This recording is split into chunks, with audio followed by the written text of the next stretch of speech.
In this video, we're going to build a remote-controlled automatic parking gate using Microbit. For this project, we'll use two Microbit cards.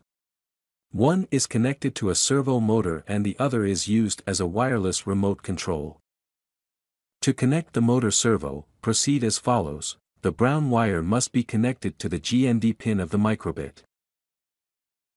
The red wire must be connected to the 3-volt pin of the Microbit. The yellow wire, which is used to transmit the position signal, must be connected to the P0 pin of the Microbit. Here is the code. For the first card, which will be used as a remote control, you must set the group identifier for radio transmission and reception. Then program the A and B buttons. When you press A, a number is sent by radio to the second card. And when you press B, a string is sent. For the code of the second card, we can see that at startup we give the same group identifier as for the first Microbit card, and we initialize the servo angle at 0 degrees. The servo is then told to turn 90 degrees when the card receives a number.